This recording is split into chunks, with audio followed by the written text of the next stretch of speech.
London woke in a dim, pearled fog that made chimneys into muted reliquaries and drew a soft veil across the river's black ribbon. Gutters brimmed with last night's rain, and the presses on Fleet Street thrummed like iron hearts beating beneath the city's damp ribs, pushing warm sheets of newsprint that smelled of ink and metal and a kind of hope the city scarcely admitted even to itself. In a narrow garret at the roofline, where the window glass was a wavering film against the cold and the ceiling sloped as if bowed by too many secrets, Eleanor Hart set the nib of a silver fountain pen against a whetstone and sharpened it until it shone a blade made of brightness, her father's last gift, engraved so faintly his name might have been a ghost learning to speak. She wrapped her words inside the armor of a pen name and felt the strange safety of disguise slide over her like a second skin. A. Glass. The column she composed was cool, formal, devastating.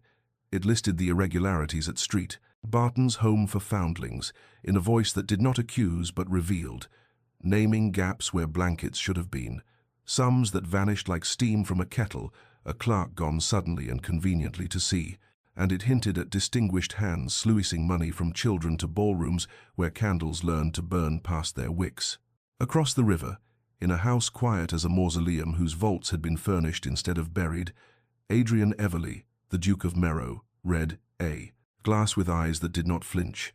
His late mother had endowed Street Bartons, and so the ink did not merely blacken his fingers, it landed like snowfall on embers, cooling what might have flared into denial and revealing instead the steady glow of a man who had learned to count loss carefully. Weeks passed, the city repeated a refrain until it folded into coffeehouse cant and was dropped into conversations like a coin to test its ring. What is kept in the dark withers. Eleanor watched from door jambs and the shadows cast by lamp-posts as printers whispered and gentlemen paled. As a barmaid tucked the phrase into a laugh and a barrister into a cough, she noticed where the skin of London thinned to let light through. A rain-slicked boy called Kit ran with her sealed copy pinned beneath his arm, a narrow arrow through puddles and horsemuck, up the steps to Mr. Silas Fallow, her editor, who muttered blessings and bargains with the damp as if he could haggle with weather itself, his spectacles fogged, his fingers stained. He said he would look after the words as if they were candles cupped in a gale. Eleanor paid him with cautious trust and a tremor of fear that she kept hidden like a bruise under a sleeve. Fear was part of the price of attention, and she had no coin more honest to spend. In her window, a pressed violet in a locket caught the pale light, the petals dark as an evening promise and rimmed by a thin ring of silver. She touched it and thought, under glass, things survive, then remembered her father's cough echoing from a debtor's cell and corrected herself softly. Under glass, things survive until they can be brought into air. The city breathed clouds. The column went out. Somewhere, a matron at Street. Barton's folded linens thinner than conscience, while a titled man stared at a ledger and felt, for the first time in a long while, the weight of a page.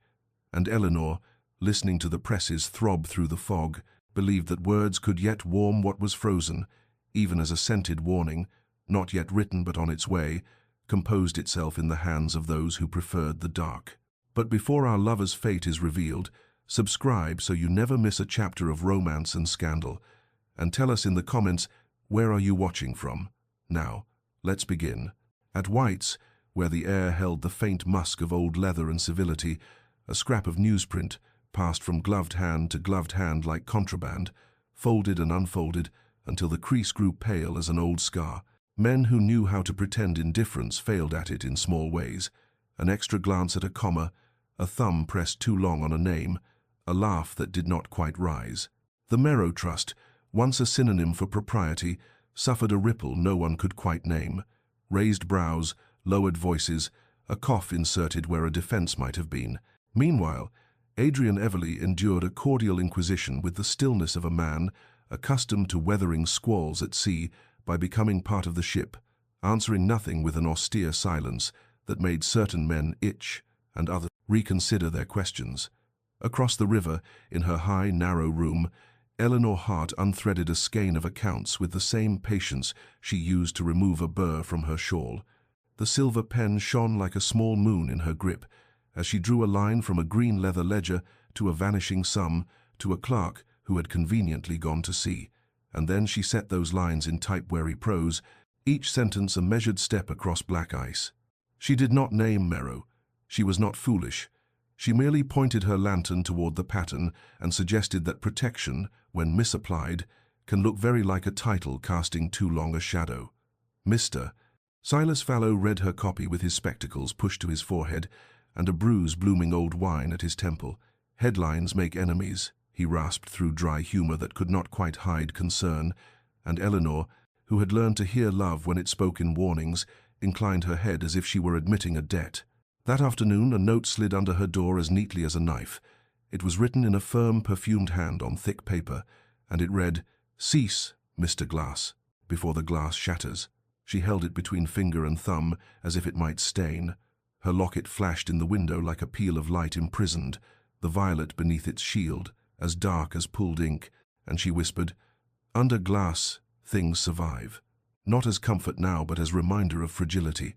As autumn arrived and the wind developed a debtor's cough she knew too well, she pulled her thin shawl tighter and walked the long arithmetic of costs, laying courage on one side, silence on the other, hearing her father's chain-dulled breath in the gusts that prowled the eaves. At dawn, Adrian took himself to Street Barton's and found blankets threadbare as excuses, a pantry not yet empty but rehearsing how it would be, and a matron whose gratitude and dread flickered in her eyes, like an altar candle unsure of its supply. His jaw set like winter, not to break but to endure, and he said little because words do work best when they are not spent cheaply. A philanthropy gala was announced with the brisk efficiency of a laundry list balsams and waltzes to cleanse what ink had soiled, and Mrs. Lavinia Vale, in generous ignorance, secured Eleanor a place as her companion, proud to offer a young woman a doorway while oblivious to the ink that already marked Eleanor's hands, invisible to anyone not looking with their conscience. In his study, where the fire spoke in low, companionable crackles and the desk bore the indentations of a mother's signatures, Adrian wrote to A. Glass with a soldier's economy. Meet me each letter a nail struck true. He did not beg nor threaten. He merely aligned himself with the phrase, the city could not stop repeating, that what is kept in the dark withers, and vowed, in the private register a man uses when he speaks first to himself, to find what rotted without crushing what still, against all odds, bloomed. Crystal chandeliers freckled the walls with cold stars, each prism cutting the gaslight into shards that trembled across gilt and gilted smiles. The room smelled of beeswax and orchestral varnish, and of violets bruised under slippered feet, of money learning to call itself benevolence. Eleanor arrived on Mrs. Vale's arm, a shadow among silk grey among spun suns, with her silver pen tucked in her reticule like a concealed blade, and the familiar weight of the locket at her throat, the pressed violet under glass a cool pulse against her skin. Adrian Everley stood taller than rumour, near a column fluted like winter, watching the room with the look of a man who hears waves beneath the music. He seemed to listen past the violins to some feral truth just outside the windows, where rain clouded the panes, and the city pressed its face to the glass. His gaze slid past faces that had learned to be arrangements rather than expressions, and landed, unbidden and without permission taken, on the profile of Mrs. Vale's companion, the steady line of her mouth, the intelligent watchfulness that made the distance between her and the world look like a choice rather than a sentence.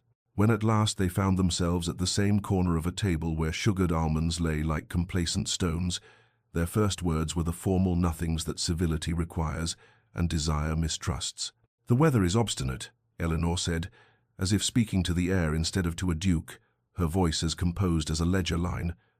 "London enjoys its own ideas," he returned, with the smallest inclination that made courtesy feel like respect, and beneath the exchange, a tremor, respect, recognizing its twin, moved like groundwater, unseen but irresistible. A donor, pink with champagne and self-regard, struck a spoon to a glass and toasted Street. Barton's, naming the Merrow Trust as if it were incense that could cleanse the temple. Eleanor felt the room's hypocrisy cinch like stays, the applause like rain on tin, noisy, unabsorbed, and she noted, with a keenness that surprised her, how the Duke of Merrow did not smile, not even in the careful way men smile when they intend to mend reputations with vowels. Lady Severin, pearls like teeth at her throat, drifted close and purred into a cluster of listeners that, Glass must be a bitter old barrister with moths in his pockets, and nothing in his heart but dust. Eleanor, who had spent the afternoon teaching her heartbeat to keep dignified time, let her mouth shape a test as if it were a trifle, one might say, and here she echoed herself with a chill of daring, that what is kept in the dark withers. She watched the Duke without looking, as one watches a kettle, to hear if it will boil. His answer came without flourish, dry as the humour that keeps a man from drowning, and it startled her into a steadiness she had not expected. "And what is exposed too carelessly burns," he said, "even if it is good wood." The dance began. Chairs scraped, the pattern of couples rearranged like an abacus flicked by an impatient hand. In the compressions and expansions of the set, her gloved fingers brushed his no claim, no permission asked or granted, only the brief electricity of contact that made the cost of anonymity ring her bones and the danger of being seen flare hot as a match. She could feel the pen in her reticule, the way a soldier feels a knife at the small of the back, not for killing, but for cutting knots. The music swelled. A cousin whose smile did not reach his eyes watched like a cat pretending sleep. Laughter gilded the surfaces where rot had been sanded thin. Eleanor stepped through a French door onto a narrow balcony where rain needled the dark, and the fog rose off the river like breath from a sleeping beast. London smelled of iron and possibility. She set her palms upon the cool stone and breathed fog and ink until her heart found its rhythm. Under glass, she thought, things survive, but I did not come only to preserve. She pictured a single thread pulled until the whole garment of lies slackened and fell, and she vowed, with the quiet ferocity of one who keeps her promises as carefully as her secrets, to tug and tug until the city shivered and knew itself in air. Inside, the chandeliers went on making stars. Outside, the rain stitched them closed, and somewhere between, in the space where two hands had met and not been introduced, something patient and inexorable began. Fog thinned to a pale gauze by mid-morning when the carriages rolled to a halt before street.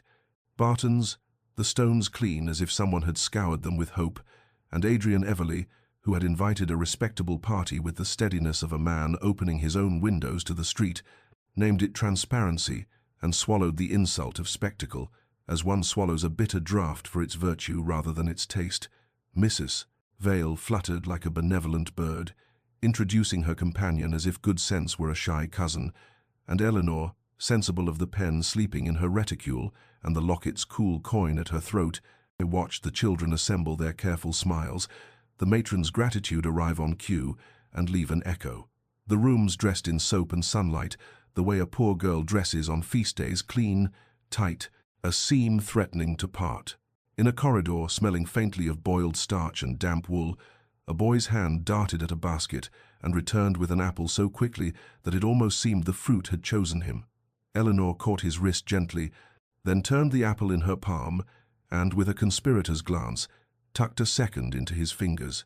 "A game," she murmured, soft as chalk on a slate. "One for speed, one for honesty. Return the second when you can." The boy, disarmed by being seen and not punished, grinned with an authority beyond his years and vanished into a doorway where laughter had a habit of becoming work. The office, when they reached it, held the sober perfume of dust and lie. Shelves stood in orderly ranks, and yet the space felt as if a chair had been removed from a table where one eats alone. Eleanor let her gaze settle, unhurried, and found where absence makes its own outline, a gap the size of a green leather ledger, conspicuous as a missing tooth. The clerk, a man with ink on his cuffs and too much air in his words, blamed a recent inventory and gestured toward a stack of papers that tried, poorly, to look official. A tide of dread rose coolly along Eleanor's ribs, not panic, but the clean recognition that someone had been early to the scene. Adrian had slipped from the tide of visiting voices to kneel beside a little girl whose hair had been parted with military precision. He asked, not as a duke but as a man auditing his own soul, "Tell me, does the milk taste kind today?" She blinked at the oddity of the question and then nodded, solemn, as if conferring a grade. His smile, small and unadvertised, altered the climate of the room enough that Eleanor felt her certainty crack to admit a patch of light, and she resented and welcomed that weather both. Weeks passed. Her columns praised the honest bones. She had seen the laundry's uncomplaining steam, the nurse whose hands remembered lullabies, and yet insisted on rot in the roof. missing numbers, diverted parcels, a pattern that resisted hats and handshakes. Readers, who could tell a cudgel from a scale, began to call A. Glass fair and fairness, like rain, found its level. In a hushed corridor where footsteps sounded like secrets walking, Eleanor and Adrian exchanged words no wider than the passage they stood in, had a conversation about mercy and mathematics that felt like laying two palms against the same door. "Compassion is not a column to be entered," she said, surprised by the steadiness of her voice. "And yet if we will feed them next month as well as this, we must count," he answered. And there was no thunder in it, only the moral weight of a man who had taught himself to be heavy where it matters. She felt the gravity of him without the anchor of a name she could trust with her own, and she thought, not without dread and a small, hard hope, we might yet make a ledger that remembers faces. That night, in her narrow room, where the wind combed the eaves and the fire whispered thrift, Eleanor wrote, until her pen scratched like a carriage wheel in snow, stopping only when she found the sentence that left room for grace without letting guilt escape. That what is kept in the dark withers, yes, but that brought to light with care may be pruned, not burned, so that it might, if it can, bloom in air. Dawn came grey and acrid to Fleet Street, the fog tasting of cinder. Behind Mr. Fallow's print shop the brick was blackened to a sorrowing shine, and smoke clawed at the morning as if trying to re-enter a throat. Fallow himself, hat askew and hair woolly with heat, laughed too loud, the brittle mirth of a man who has just seen the price of breath, and swept embers with hands that shook so finely a gentleman's watch might have mistaken them for seconds. Eleanor arrived with Kit, who darted like a heartbeat to fetch pails, and the scent of scorched paper, alphabet, unmade. Sentences interrupted at the vowel stung her eyes until tears chose their own reason. She pressed a handkerchief to her mouth and tasted soot, old as London and new as this hour, and the chill resolution it left behind was clean as a blade. The line must harden. In her narrow window later, the locket caught what light there was, the pressed violet serene beneath its small shield, and she repeated in the privacy of breath, "Under glass, things survive," even as fear rang her bones like a finger run around a glass's rim, a note pure and dreadful. She tucked the fear away the way a housemaid tucks loose hair, not gone, only disciplined. Across the river, Adrian read the fire in a ledger of his own, a report, a whiff in the frosted air, a smear on the finger of a runner. He sent his men quiet as ghosts, honest as hunger to watch the presses as if guarding a cradle, and in his mind refused the canonization that society offered too easily to those who do nothing. He would not be a patron saint of silence.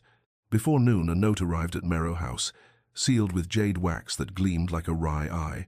Inside, 3 words and a bell-rung hour: meet, Church of Street Bride, midnight. He recognized his own invitation, thrown back upon him without ornament, the rebuke of brevity, answering the economy of a soldier, and in the small, unsmiling curve of his mouth there was something like hope that the courage of the pen would fit the hand that held it.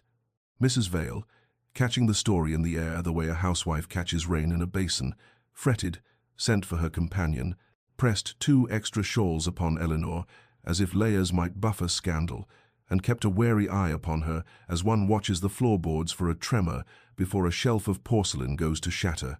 "Do not walk alone," she murmured, which was both advice and prophecy, and Eleanor smiled the obedient smile of a woman who has already chosen her disobedience.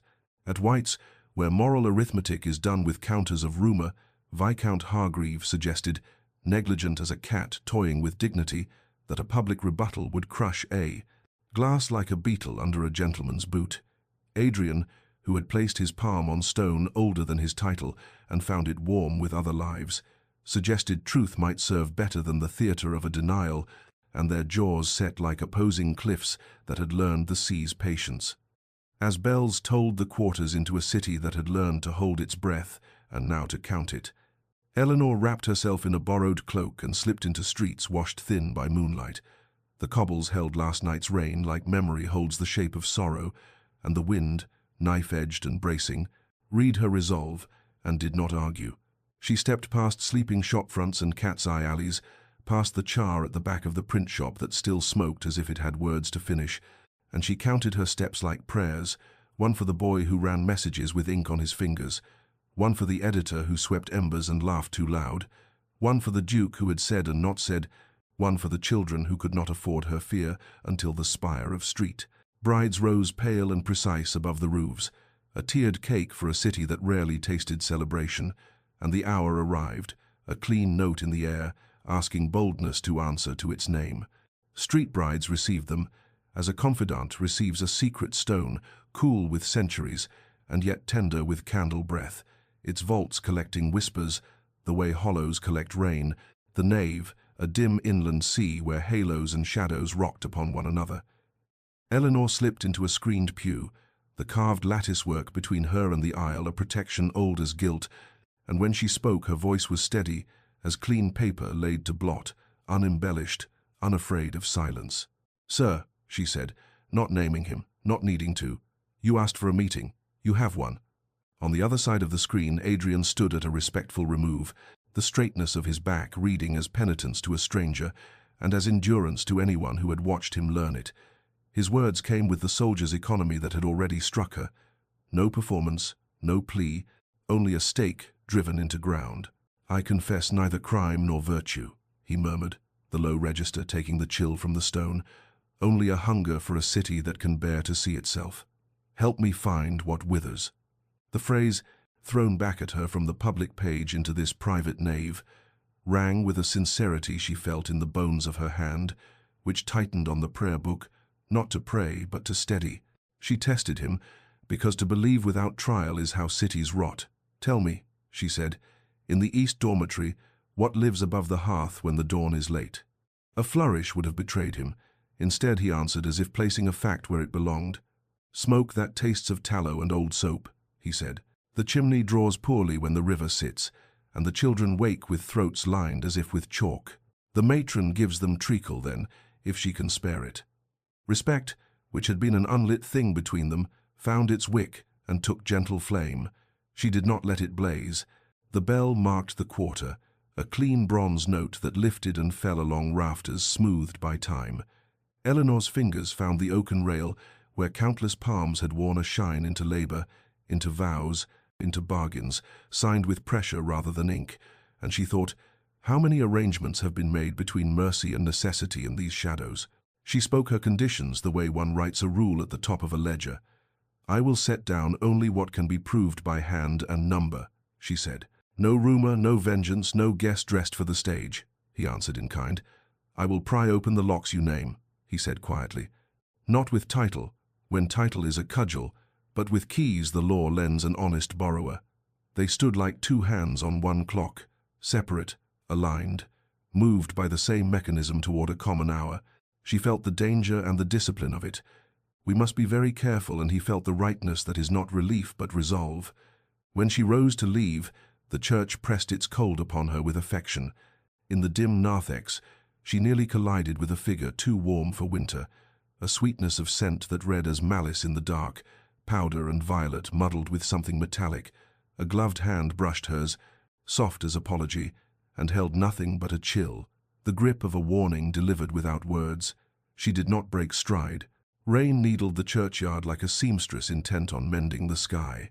Adrian, who had not named her even to himself, watched the small, hooded shape cross the uneven stones and vanish into the wet as if absorbed by it. And the city, their obstinate, beloved, mendacious city, held its breath again, as if listening for a sentence being composed, as if it understood that what was kept in the dark would wither unless two disciplined hearts brought it into light with care. The tip came folded into Kit's palm like a fledgling worm, tremulous, needing the right release, and sent Eleanor east of street. Paul's to a counting house, whose panes were smeared with the breath of clerks and the grease of too many hands, the air ink sour and lit with the dull shine of lard oil. There, through the glass, she watched a green leather ledger rise and vanish upon a counter, as if a fish had broken the surface and gone under. A clerk's sleeve obligingly wide when gentlemen approached, narrow as a conscience when a washerwoman did. She noted also a crate stenciled with a modest falsehood, household goods, and chalked with a symbol she had learned to read, as if it were her own name, a mark that would find the docks as unerringly as need finds night. She made herself small, a companion's companion, a person no one saw twice, and when the door of a side office clicked to and the corridor hushed, she slipped in on the hinge of a moment with a hairpin and a heartbeat for tools. The lock confessed with a sigh, and within were drawers as prim as governesses, one of which yielded paper onion thin and a list of names written with a hand that liked to starve its letters. Severin, Hargreave. Several subsidiaries whose gentility was a disguise for tributaries feeding the great river of the Merrow Trust, or parts of it corrupted. She copied with a calm pulse, the silver pen her father had left, moving as if she were mending a torn seam, and the onion skin whispered under her palm as it folded, a conspirator who knew the value of quiet. Adrian, 3 streets and a world away, acted through a magistrate. He trusted the way a man trusts cold iron, without affection, with respect. He traced the crate from tally to tally until a warehouse opened its mouth to them and yielded not potatoes or linen, but blankets meant for street. Bartons cut down to shawls that would flirt at Covent Garden stalls. Charity nipped to fashion with shears that glittered in another person's pocket. He stood in the fug of tar and damp wool, with a fury as colourless and useful as winter light. Weeks passed, and the pattern began to declare itself the way a frost declares fern. Charitable goods diverted, funds laundered through elaborate kindnesses that advertised virtue while starving it. Eleanor's columns shed adjectives and acquired coordinates, became maps that readers tucked into themselves, into coats and common sense, the city learning to follow lines rather than voices. At a musicale where the air was steeped in lilac water and opinion, Viscount Hargreave mentioned A. Glass, with a negligent smile that had cut its baby teeth on cruelty. Eleanor, seated 3 chairs away behind Mrs. Vale's ruffles, tilted her head and inquired in a voice useful as a pin, "Have the green leather ledgers balanced at last, my lord?" He blinked a beat too long, one missed step before replying something elegant and empty. She felt the wordless click of a card being kept, her face filed among curiosities to revisit when the room was not listening. Later, in a library whose fire made a sound like paper, deciding to live, Adrian read the copies she smuggled through their book and stopped at a flourish he knew too well, the tight, arrogant sting, where numbers were made to serve the name Hargreave, and he felt blood and duty stain the same glove, the old house of loyalty settling upon its foundations with a noise like warning. That night, Eleanor held the onion skin sheets up to candlelight in her narrow room. The figures shone through like constellations seen from a stairwell, her hand trembling not from fear but from the reverence of discovery. What is kept in the dark withers, she reminded herself, and felt both astronomer and trespasser, both the eye that maps and the foot that crosses a threshold. The locket at her window caught a small flame and returned it, the violet beneath glass, serene as ever, and she thought, with an ache that steadied itself into purpose, under glass, things survive, under light, they bloom. Winter made itself grand in Lady Severin's rooms, mirrors staging an empire of reflections where faces multiplied into suspicion, gas jets crowned in glass tulips, breathing an illusion of summer, floors polished to a dangerous honesty. Servants passed gossip upon silver as deftly as syllabub, and in more than one waistcoat pocket, a folded column by A. Glass pulsed like a hidden nerve, its familiar refrain, "What is kept in the dark withers," now a private password between men who affected not to read. Eleanor entered on Mrs. Vale's arm the way a shadow enters a lantern's circle, visible only if one watched the negative space. Her reticule held her father's silver pen and her caution, and when Adrian bowed to her, taller than rumors had measured him, she felt the peculiar steadiness of being seen as no one and as entirely herself. They danced once when the orchestra unspooled a waltz like measured snowfall. Their conversation was the kind that leaves no fingerprints. "The weather keeps its counsel," she offered, smiling at an angle. "It instructs us in patience," he returned. The ghost of weariness in the word, instructs, yet their eyes spoke in paragraphs, neither dared yet inscribe. In his gaze she heard the river under the music, the moral current he had learned to read by moonlight. In hers he found a shore that did not flee, that might even teach a tide. The floor spun, the chandeliers threw algebra upon the walls. She thought, with a private ache, "We must be very careful," and felt his hand answer with the slight courtesy pressure that in another life would have been permission to laugh. Hargreave's gaze found her then, a prickle one feels before one knows one's skin has been read. With a negligent smile he arranged the smallest conspiracy. "A shawl, Miss Hart. The draught in these old corridors is a traitor," and sent her to a side passage that obligingly emptied, like a room that knows not to witness. He followed on slippered silence and leaned too near, the scent of fine tobacco and something colder. "One should not stare too long into glass," he murmured, the syllables soft enough to be mistaken for courtesy. "It reflects what we would rather not see." Danger is not always loud. Her heart beat itself into a trim, serviceable speed. She kept her chin and replied, "Only cowards break mirrors they fear," and would have paid for the sentence if a step had not sounded behind them, as casual as a spare breath. "Miss Hart," Adrian said, as if the corridor were merely an observatory and not a snare, his tone the temperature of politeness. "Have you noticed the stars tonight? Even London has not quite taught them to dim." The moment broke and cooled. Severin herself appeared like a chorus in pale silk, simpering about draughts and shawls. Eleanor returned to the ballroom with her heartbeat still running and her resolve endowed with new muscle. In a card-room glazed with smoke and calculation, Adrian listened without listening to a Earl's complaint until the murmur beneath conversation sharpened. A plan to move certain crates by barge before dawn, a slip of tide to wash a ledger clean. He placed a glove on a chair as if a hand still warmed it, and left so that no one could later say he had flown. Eleanor, already halfway out of her fear, found a small writing table under a staircase where a fern dreamed of summer. She penned a note to M, no name, only the initial and a quick sketch of dock pilings, a clock hand at the hour, the word before, and folded the onion skin so that it whispered obedience. Kit, summoned with a look and a coin, and the old instruction, "Run like wind," took it as if it were a bird he meant to set down whole on another windowsill. The city, when they emerged, had dressed itself in a snow that gentled filth and muffled hoof and cry. The flakes stitched shut the obvious seams, while beneath the quiet the schemes scraped on, rat small and certain, behind the wainscoting of civility, where wolves sometimes borrowed gloves and called themselves cousins.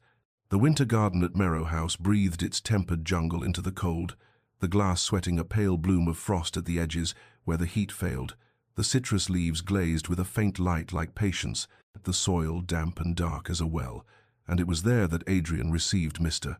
Fallow, hat in both hands, collar showing a tremor of snow-melt and confusion, the man's eyes still startled from having doubled back through lanes to shake a tail. Fallow produced a sheaf wrapped in a sheet torn from a ledger's back, and muttered that Miss Hart, he corrected himself to our contributor, had been forced to run, and had thrust the draft at him, with the instruction to deliver it where it would breathe. Adrian read beneath the ferning panes. The cold sun magnified and sifted until the page glowed. The sentences possessed their habitual economy and their surprising mercy. But what struck him was the way they moved, the cadence of precision refusing spectacle. The echo of a waltz kept modest and exact. The woman he had danced with spoke through the ink, not in flourish but in the choice of a verb. The abstinence from ornament he now understood as a devotion. As he turned a page, a handkerchief that had been packed unknowing with the papers slid like a finch from a nest and landed near his boot. He stooped to it and saw, in the exact center, the smallest embroidery violet petals enclosed by a ring as delicate as breath, a flower kept beneath the suggestion of glass. His memory, obedient and disobedient at once, fetched a glimpse from months past her locket at her throat on the day of street. Barton's tour catching a strip of winter and holding it a pressed violet serenely captive, and brought it alongside the sentence she had favored. The sentence his city now repeated as if it were a proverb. Under glass, things survive. The mind that had trained itself never to leap leapt, the facts aligned as if mercifully pushed. Glass was Eleanor Hart, and his relief and his fear rose together like two hands of the same wave, to lift and threaten in a single motion. I will tell no one, he thought, and felt the oddity of making a vow to another person's secret with his own blood. His heart, which had kept his mother's injunctions like a code of arms, broke rank quietly, without drama, only a loosening where duty and desire had been tied until the knot bruised. Snow thickened beyond the panes. He left the greenhouse and walked halls lit low, the portraits on the walls returning him, his own features altered by lineage. He counted the bargains men make with themselves, the trades of silence for safety, of truth for usage, and chose, with the steadiness of a man choosing flint, to betray no one but guilt. In a modest room across the city, Eleanor trimmed a candle and felt a change before she knew its cause. That curious pressure of a truth entering a space ahead of its declaration. Careful, she told herself with the old discipline, and the flame steadied as if it had been admonished. Weeks passed. In drawing rooms their meetings remained ceremonial, bows measured, sentences clean of pronouns that would betray intimacy. In the corridors of docks and offices their work grew choreographed, each the other's unspoken timing, trust becoming not a feeling but a practiced step, hazard threading every seamman lingering at corners, a carriage too often behind a carriage. The greenhouse made a theatre of winter light. Frost wrote ferns on the glass and then melted them. When the hour sat quiet and no footman came, Adrian set the papers aside and, as if rehearsing a name he could not say aloud, wrote a single letter upon his palm with the stub of a carpenter's pencil E, and closed his fist around it, not to crush but to keep, a man holding both a secret and a standard. The winter garden's breath rose in a faint, clean steam against the panes, and drops gathered where the glass met the cold, as if the day itself could not decide whether to weep or bless. Adrian stood with his hands open, not in supplication but in the disciplined posture of a man who has rehearsed gentleness, and when Eleanor stepped in from the corridor's dusk, shedding the city one bead of fog at a time, he said her name, as if releasing it from a paper wrapping, careful not to bruise the syllables. Miss Hart, Eleanor. A flinch moved through her, then steadied. She lifted her head the way one does before swallowing something that heals and stings. Yes, she answered, and because she had always preferred an honest precipice to a comfortable lie, she went on with the plainness of clean ink. I am A. Glass. I write because my father's cough learned to echo against debtor's stone, because a child who must count her bread will one day count what was stolen and find that she was taught to do it by those who smiled. I chose the pain to speak through because under glass, things survive, sometimes the flower, sometimes only the fact. I do not apologize. She watched him as if watching weather for a crack in the cloud. He did not break. I suspected, he said, and in his voice no triumph, only a weariness that gentled itself into respect, and I have carried the knowledge like a lamp cupped between two hands. My house is loud with a mother's charity long after she is gone, and I made of duty a solitude when it should have been a door. I did not watch closely enough where my name went when it went to church. His mouth shaped the word with equal reverence and suspicion, and if there is failure in me, it is not from disbelief but from late attention. I am attempting, Miss Hart, to be on time to my own conscience. In the hush that grew leaf tremor, the quiet drip of a watered pot, something raw in both of them found, not its cure, but its dressing. The air had the confessional clarity of winter light that shows and warms in the same moment. Then let us be exact, she said, and her voice did not tremble. We work as partners. Unadorned, the word wore a perilous honesty by romance. The silence agreed and disagreed at once. Between them, the unsaid yet hung like fruit at a height they did not reach for and could not help seeing. He inclined his head, a soldier's acceptance of terms, and drew from his pocket a key tied with a plain thread, iron cool and ordinary as truth. Not to my heart, he said, almost smiling at his own caution. To a storage room beneath Merrow House. Old accounts sleep there. If rot lives in the roof, the dust will have kept its record. Take this as a practical trust.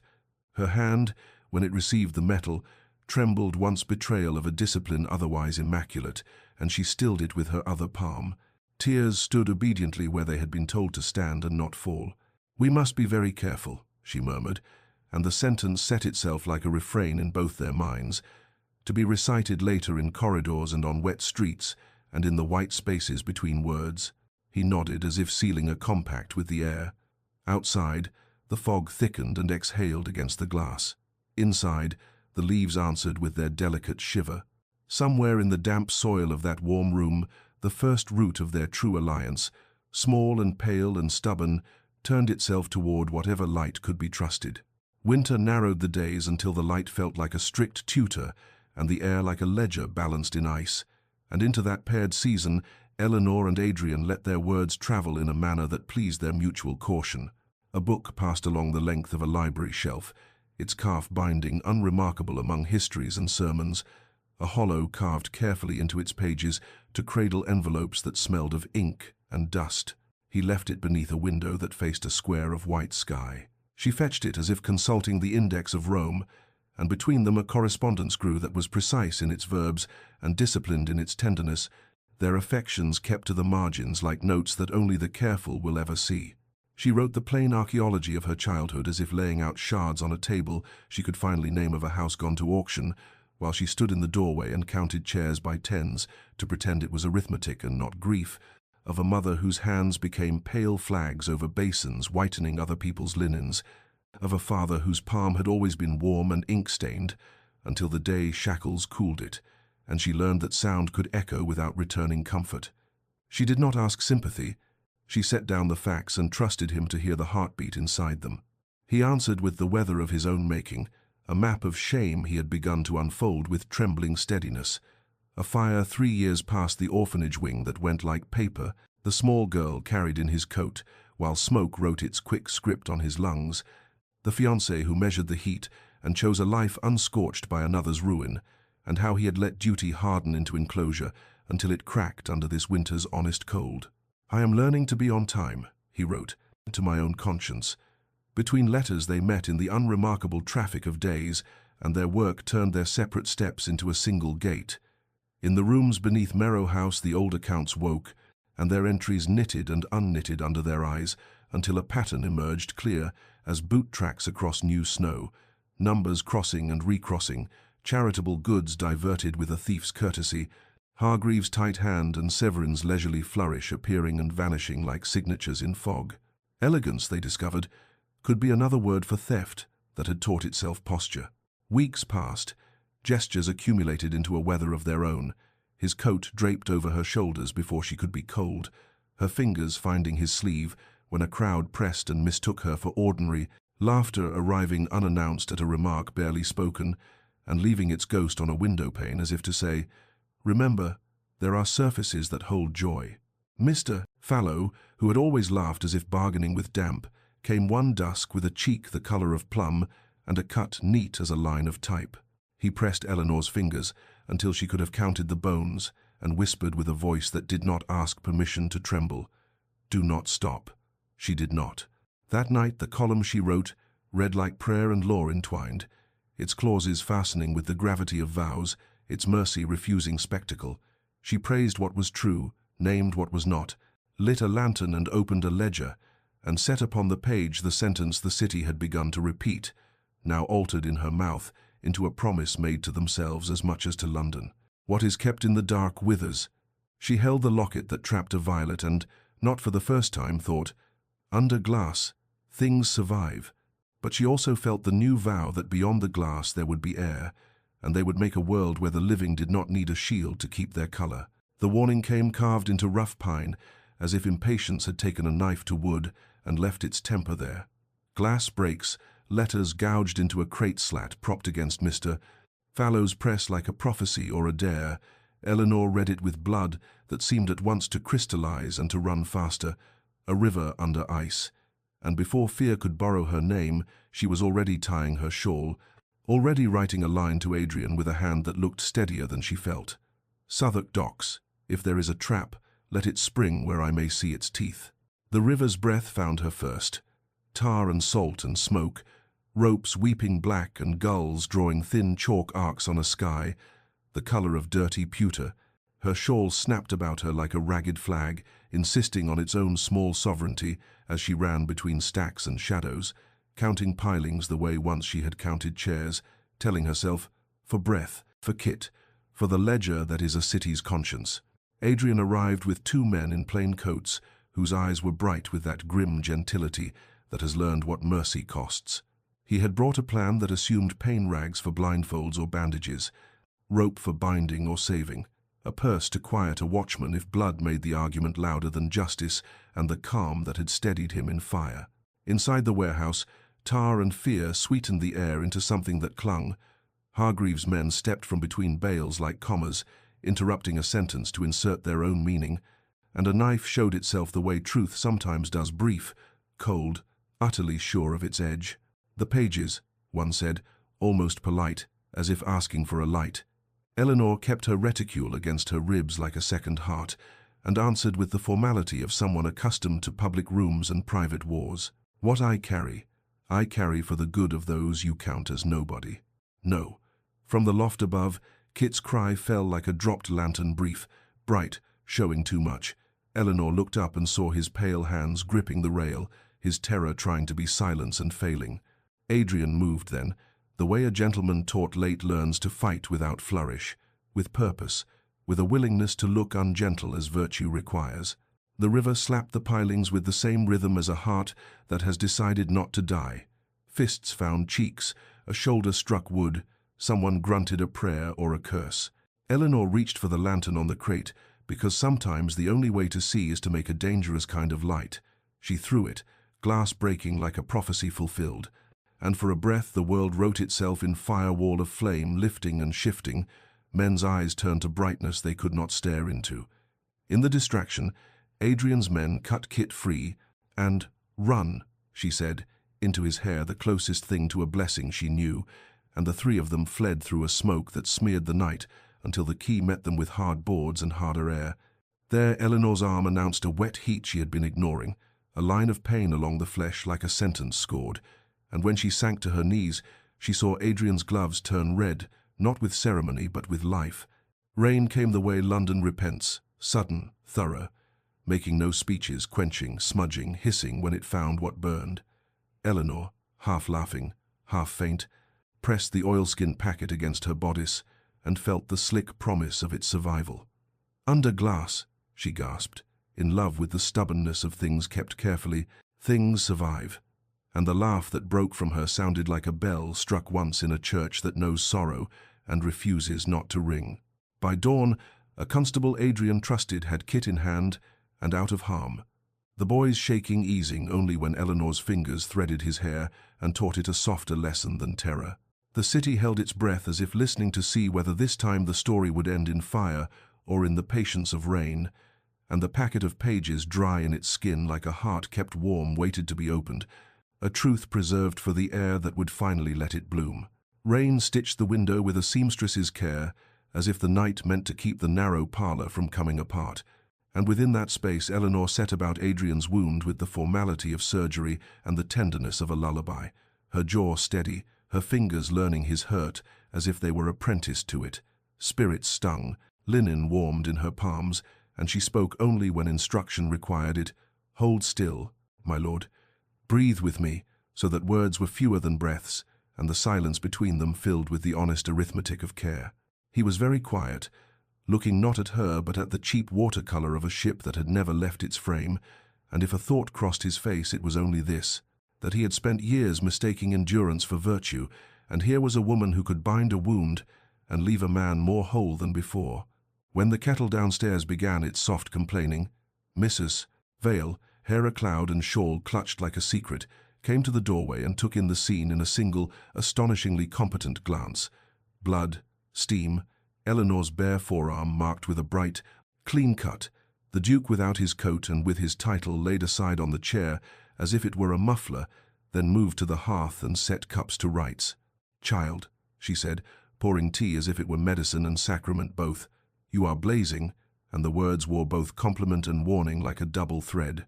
By morning gossip had already curled at the city's edges like singe. A woman in a duke's house is a story that writes itself without facts, and London warmed its hands at that fire, inventing corridors and kisses out of steam and prudence.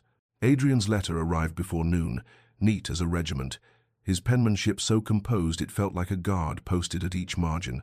He offered marriage with a protectiveness as gallant as it was disastrously noble, a shield he would lift against a weather of whispers he had been bred to ignore until he found he could not. Eleanor read it with tears. She refused permission to fall. She touched the locket at her throat and felt the stubborn cool of the pressed violet under glass. Things survive, and then reached for the silver pen that had always told the truth for her when lips trembled. Her reply was gratitude and refusal, written with a hand that did not waver. Protection is not the same as respect. Let us finish what we have begun and see what remains. He received this quiet blade and, because he had learned something of humility in winter, folded his own impulse into obedience, the offer becoming not a wall but a vow deferred. Weeks passed, Distance returned in public, like a custom one honors for the sake of peace. Formal bows across crowded rooms, conversations about weather that dared nothing, and in private their work knit closer, their minds meeting over columns and entries until the ache of what might be became another weather system to navigate. Pressure and front, fog and clearing, a forecast both of them carried between shoulder blades. At midnight the silver pen resumed its small, relentless music, scratching the city awake. Eleanor wrote with mercy and measure, and London, holding a longer breath than before, seemed to listen at its own door, hearing at last the sentence she had made a promise. What is kept in the dark withers, and what is bound with care can mend without vanishing its scar. London's winter light thinned until it seemed the day itself were written on onion skin, and might tear if handled without care, and in that pallor Eleanor laid her evidence bead by bead, names and sums and roots threaded, until the rosary of it weighed in her palm like something consecrated. Mr. Fallow, gaunt and tenderly furious, stood over her shoulder with a cautious blessing. "Print it clean," he said, voice raw from smoke and sleeplessness, while her silver pen made its small, relentless music, and the page accepted, without complaint, the burden that would soon be the city's. Adrian, meanwhile, walked a corridor where damp wool held the breath of 100 petitions, and persuaded a magistrate, whose eyebrows had a life of their own, that an inquiry must be convened. His words were spare, soldier economical, the plea not for his name, but for a house built for children that had been unsettled by elegant theft. And when he left, the House of Lords murmured, as if a hive had been jostled, and was deciding whether to sting, while Hargreave, hearing of it, laughed with a mouth that showed no teeth, a mirth with edges, and no warmth at all. Lady Severin, protestation folded into her smile like poison in a sugared almond, hosted a salon where virtue was discussed as if it were a color. Would you wear compassion with sincerity, or does sincerity wash one out? And Eleanor arrived in grey, and sat very still, listening for the knife hidden in silk, offering only such remarks as would make a vain woman underestimate her. She observed a ribbon at Severin's wrist, whose weave she had seen once in a warehouse meant for blankets, and wrote the image on her palm with a fingernail. Proof must be more than recognition. That night the cost came to collect. Mr. Fallow did not arrive at the appointed hour. He was carried in near dawn with his jaw bound and his eyes fierce, the jaw wired later into silence, shaped like endurance, and still he would not be kept from the press. He sat with a pencil clutched child-tight and drew square little letters, run for, until Eleanor understood and sent the work to ink, his finger stabbing the masthead as if to say, louder. As winter slanted toward its end, a different storm gathered, letters sent and replies delayed, as if the post itself had learned caution. Servants bribed to forget corridors at odd hours, carriage wheels cutting channels in slush that froze by evening into ruts. One could not escape without ripping something delicate. In that weather, Eleanor went to Street Barton's and stood in the dormitory where small bodies breathed like tide, and she bent so near their sleep that she was half ashamed and whispered, "We are nearly there," even as doubt spooled thread through her ribs with a seamstress's patience, stitching fear to resolve so tightly it was impossible to tell where one ended and the other began. Back at Merrow House, Adrian turned a letter over and over, a last appeal written in the tight, arrogant hand of his cousin, the word blood underlined, as if lineage could absolve a ledger, and then chose truth. He fed the paper to the grate and watched it brown, curl, and ghost itself up the flue, taking with it the last of his reluctance and leaving ash that did not quite wash from his palm, a mark he decided to bear rather than hide. Weeks passed. The city breathed shallow, the way a patient does when it knows a blade is coming, and Eleanor's column, heavy with facts set out like stepping stones, and concluded with the old refrain, "What is kept in the dark withers," while somewhere behind mirrors, Lady Severin prepared a brighter room for a darker hour, and Hargreave practiced a smile that meant to devour. The case had been made, and the cost, tallied in bruises, burned letters, and a jaw wired shut, was not finished yet. The musicale was steeped in lilac water and polite astonishment, the air ribboned with violins, and the faint chemical sweetness of candles that pretended to be spring, while snow pressed its cold face to the windows. Ladies glittered like carefully arranged constellations, and men practiced concern in mirrors until it fit, and into that curated fragrance, Viscount Hargreaves stepped with the outraged virtue of a man who has taken trouble with his performance, voice pitched to carry, eyes bright and unkind, as he produced a packet of letters whose ink looked a little too eager. A correspondence contrived to suggest that A. Glass had extorted funds and the Duke of Merrow had paid for silence. Murmurs rose and knitted themselves into a tide that licked at ankles and then, emboldened, at knees. Faces turned toward the sound as if toward a bell, and Eleanor felt the trap spring like a mousetrap beneath a careful step, her name kept under glass so long, flinging itself toward the surface, as if the pressure had become too much for the vessel to bear. Hargreave, smiling with his mouth and not his eyes, lifted a white hand and pointed with a lover's flourish that managed to be a shove. "Miss Eleanor Hart," he announced, the syllables sharpened to a blade, the scribbler behind the glass. The silence that followed sliced the room into before and after. "Mrs." Vale's hand found Eleanor's and did not flutter or clutch but settled like a brace, capable and warm, as if to say, "Stand." Adrian stepped into the pause with the authority of a man who has already rehearsed ruin and found it survivable. "These letters are forgeries," he said, voice stripped of ornament, "and if you require a confession, you may have this. I knew A. Glass's identity. I chose to work with her because truth asked it." A dowager, whose jewels remembered happier skin, pronounced them shameless, her fan beating a little storm in front of her breast. A clerk from street, Barton's thin, cough-polished, his collar too clean for his pay, raised his voice from the edges and said, "Or brave," and the room split in the invisible way rooms do, not down the rug but through the rinds of people's faces, dividing believers from witnesses, appetite from conscience. Eleanor, who had learned to steady a pen in wind, steadied her voice in noise. She spoke formally, as if before a magistrate, naming dates and docks and crates bound for Southwark, naming ribbons cut from blankets and a ledger that swam and resurfaced at her call.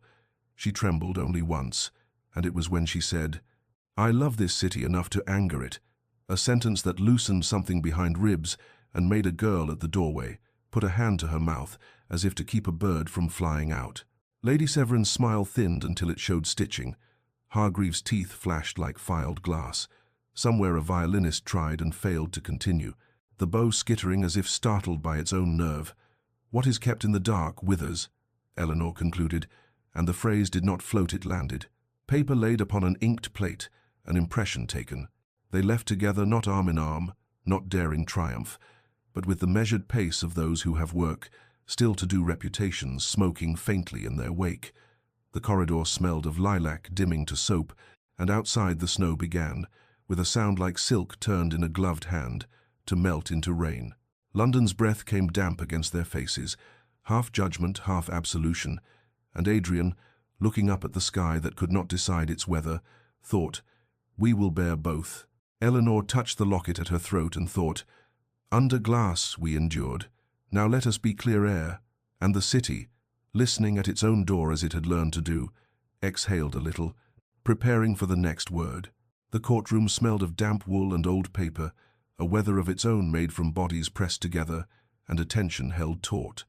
When Eleanor stepped into that air and placed her hand upon the Bible, her glove trembled only once, a fine shiver like a bird testing a perch, and then she removed it, palm pale and steady, as if she were offering not flesh but a page for the truth to sign. She swore and sat, and the murmur that had accompanied her like a hem was swallowed by the room, with the calm of a clerk and the fire of a believer. She laid out the pattern that had cost bruise and sleep, green leather ledgers that appeared and vanished like fish, crates labelled for street, Bartons broken open at the docks and reborn as shawls in Covent Garden, sums that moved through accounts as if ashamed to be seen, and the judge's eyebrows climbed and settled, as if the very architecture of his face had to adjust to what facts can do when aligned. She kept her sentences spare, dates and docks, and names strung into a net that did not boast of its strength, it merely held. When Hargreaves' counsel attempted to coax her into speculation, she refused the luxury. "I write what I can prove," she said, and the phrase rang not like pride but like policy. Adrian, summoned, stood with his shoulders squared to something heavier than the room. He spoke without ornament about duty mislaid and found, of a trust that had turned its back, while men with charming smiles carried goods through an unlocked door. and he refused the shelter of his title in the very syntax of his answers. "I am responsible," he said, and then, facing his cousin across a gulf draped in velvet and procedure, called him by his name, Hargreave, not Viscount, as if to peel him back to the man who had written the word blood and meant ledger. Hargreave sneered, handsome as a blade, and then slipped too definite in his dates, too casual about a shipment on a night the river froze, and the room, like a schoolboy taught to keep still, leaned forward without moving. The clerk who had once gone to sea returned in a plain coat with salt still in his cuffs, and told the court how the accounts had been salted instead. Lady Severin's maid, small and tired-eyed, produced from her apron pocket a ribbon worked from the very weave Eleanor had seen on Severin's wrist, and said, in a voice that apologized to no one, that the lady liked the pattern better than blankets. Outside, a crowd gathered in the thawing light, neither jeering nor cheering, listening, as if the city had remembered its ears.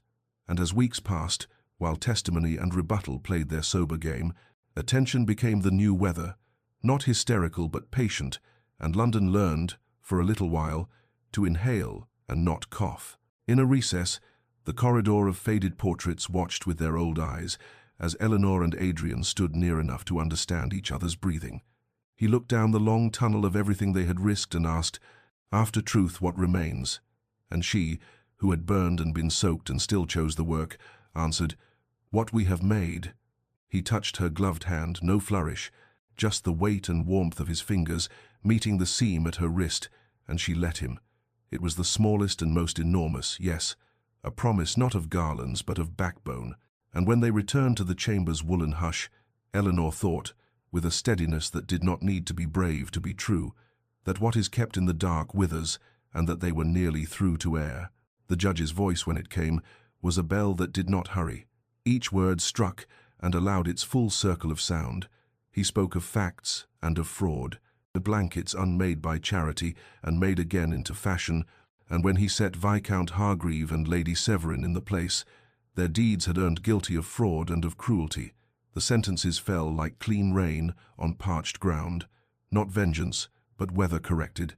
A murmur moved through the courtroom like wind through wheat, not wild, just relieved, and Hargreave's beautiful mouth tightened to a line that had forgotten how to be a smile, while Severin stared, as if her reflection had for the first time refused to stand where she put it.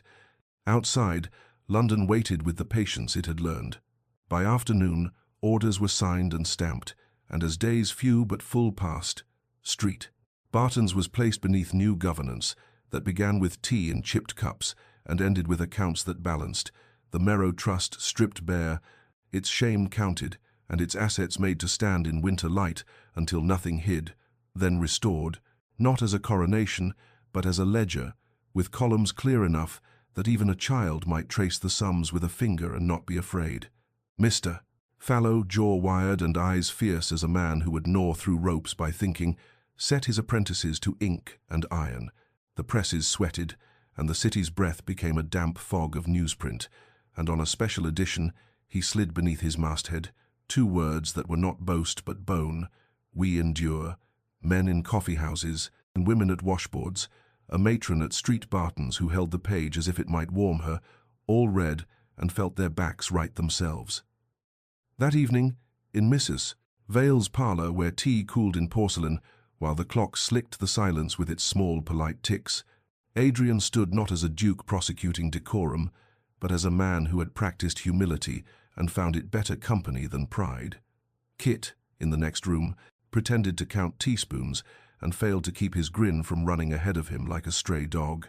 "Miss Hart," Adrian said, and his voice had none of the courtroom's steel, only the steadiness that had seen her across the dock's smoke. "I would ask you again, not to shield you, not to purchase silence for either of us, but to invite you to my life, to my labor, to my weather. Will you?" Eleanor's answer rose like a candle taking to wick. "Yes," she said, and the quiet glowed, and when he stepped forward and they kissed, it was not triumph but sealing a vow, written long before their mouths had learned the script, when it was only work, and hand to sleeve in a corridor that smelled of wool and patience. Rain tapped the window as if to be let in. The violet in her locket turned its small, stubborn face toward the day, and Eleanor, thumb brushing the glass, whispered, "Under glass, We survived. Now let us step into air. And Mrs. Vale, watching them with eyes that had measured many follies and a few rare fidelities, set the untouched tea aside as one sets aside pain. The city exhaled. Hearths breathed brighter. A child somewhere, perhaps in a ward that no longer echoed, laughed in a voice like new timber being carved, and the sound ran along the rain gutters and down into the stones, as if the very streets had learned a different way to hold weight. Months later, spring arrived like forgiveness laid gently on the city's soot-streaked shoulders. Buds made small vows on black branches, and the air, rinsed thin, seemed to carry the sound of clocks learning to keep a kinder time. And in that weather, Eleanor and Adrian were married in a ceremony as spare and radiant as truth. No trumpets, no tiaras, only her locket at her throat and her own name bright as coin on her tongue.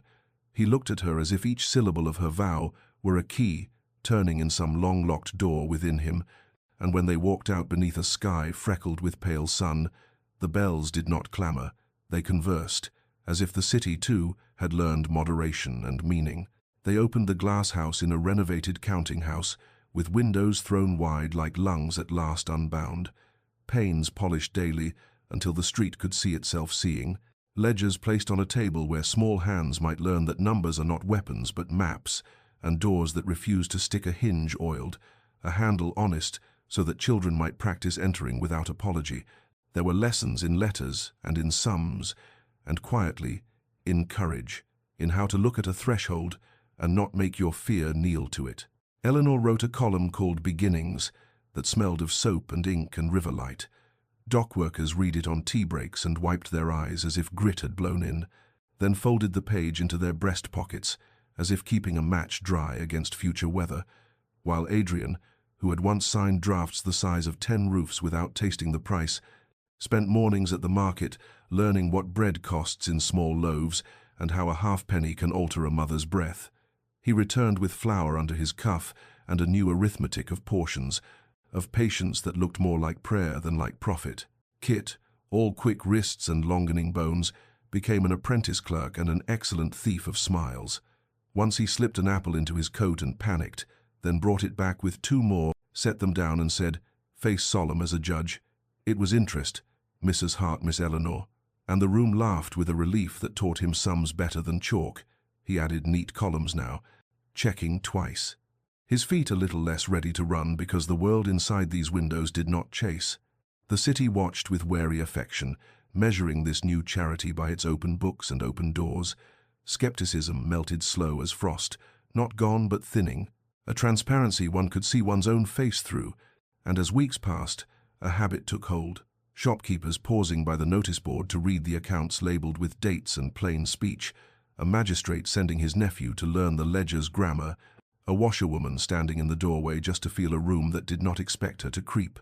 Their marriage ran beneath all this, like a quiet engine shared boots drying by the hearth, a habit of reading aloud that turned language into a kind of bread, a fight about the extravagance of 3 candles when 2 would do, solved by laughter, and the compromise of one sturdy flame moved closer. In bed, their breath found a shared tempo, and in daylight their hands, reaching for the same quill, learned the choreography of partnership without fuss. By summer, a storm shouldered in from the river and broke open, watering the thin garden behind the glass house, until the earth darkened to a rich, promising bruise. Eleanor stood in the doorway with rain writing on her hair and down the line of her jaw, the locket cool against her skin, and Adrian's hand at her back, steadying not possession but presence. She felt a life arrive fully then, not the spectacle, not the trial, not even the vow, but this, open windows, honest books, laughter braided into labour, a schoolyard scent of wet leaves and chalk, and the knowledge that what had once survived under glass now thrived in air. Years later, the glass house had settled into its music, the rooms humming like a hive whose bees had learned letters. Older children bent over slates beside younger ones and passed along, with a touch as light as moth-wing, the trick of making a crooked line straight, of believing, and the library exhaled that good scent of soap and paper that is the best cologne of the civilized poor. Chairs scraped softly, chalk tapped, and the street outside learned to slow when it reached their windows, as if even the horses took a quieter step to listen. Kit, no longer a rain-slicked boy but a broad-shouldered young man, with neat cuffs and ink making a steady province of his fingers, stood at the big table with columns aligned like soldiers who had laid down their rifles.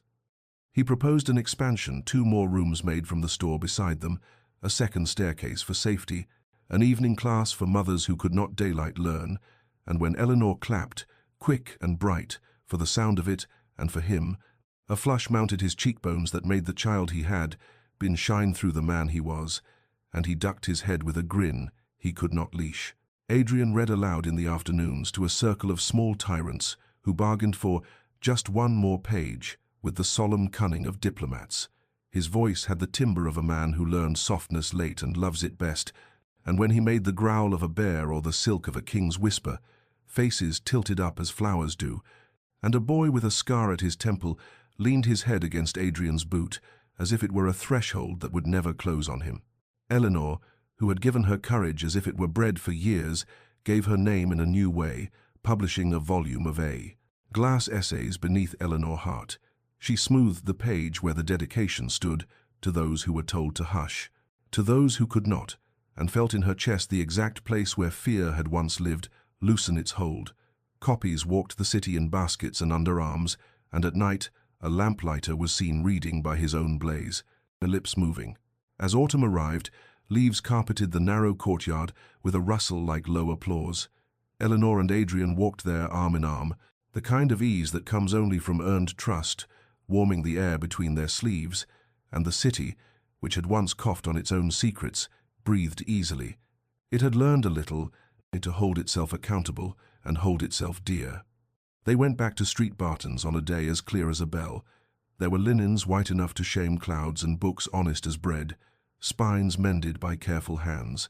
The matron, who had once rehearsed gratitude like a line, now cried without rehearsal and dabbed her eyes on a handkerchief sewn from a remnant of those misused blankets, waving it as if it were a flag whose color meant victory and not surrender. In their window at home the locket still caught light like a small chapel. Beneath glass, the violet endured with its patient purple, a miniature proof of stubbornness, and when the afternoon drew long and the lamps were lit, the rooms of the glass house glowed with the particular gold of a good ledger at balance and a better heart at rest. Eleanor touched the locket and thought, not with ache now but with admiration, under glass we learn to live. Outside glass, a life grows wild and right, and the wind that scrolled along Fleet Street sounded not like warning but like a page turned toward more. On an ordinary evening, when the lamps threw their patient circles and the city's pulse was a manageable thrum, the table at the glass house was laid for many, spoons lined like quiet soldiers, bowls breathing steam, a loaf with its crust crackled open to reveal the ordinary miracle of bread. Beside the plates lay a ledger, thumbed and honest, its columns squared so neatly that even the crumbs seemed to fall in order, and somewhere a child laughed at a joke so small it fit perfectly in a life so large. This, at last, was the shape of their triumph. Not trumpets, not marble, but the humble balance of accounts and hearts.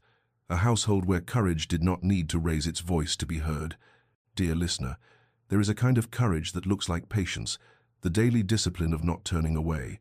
There is a kind of love that looks like attention, the unglamorous watch kept at thresholds others hurry past, and there is a kind of truth that will not live unless it is aired, not as a shout that wounds but as a window opened, a draught that enlivens a room and banishes the damp. Consider how Eleanor's pen and Adrian's name were not made weapons. They were tools, one sharp to carve, one broad to brace, and with them they built a place where children learned letters and bread's arithmetic, where ledgers lay open like clear water, and where no one need live forever under glass. Preserved, yes, but unbreathed. They kept a violet in a locket to remember what survives in shelter, and they opened doors to learn what blooms in light. In your days, when silence seems the safer currency, remember the refrain that traveled our streets and printed itself upon the city's ribs. What is kept in the dark withers. What is brought gently to light can grow. Your voice is a key, your care a lantern, and even a small beam can make a way through. Be tender with the self you hide, the frightened creature that learned to hold its breath. Offer it a chair at your own table, a sip of warmth, a kinder name. Say the difficult word to someone who can bear it. No, enough. Help, here I am and stand, not ahead like a savior, and not behind like a rumor, but beside those who risk themselves for a better kindness, as steady and unboastful as a hand at the small of a back. May your evenings find you with a warm cup and a ledger of the day that balances to grace. May there be a friend whose listening is a hearth, and a window where rain writes its thin, legible poems you can almost read. May your sleep be untroubled, and your waking honest. Thank you for lending your quiet hours to this tale, for walking its fog and its clearings. Should you wish to journey again, return to these pages, and we will meet where stories begin, as they always have for us, from the first breath to the first ink, as London, older and kinder by a measure, exhales, and the glass, having held what needed keeping, shines without keeping you from the air.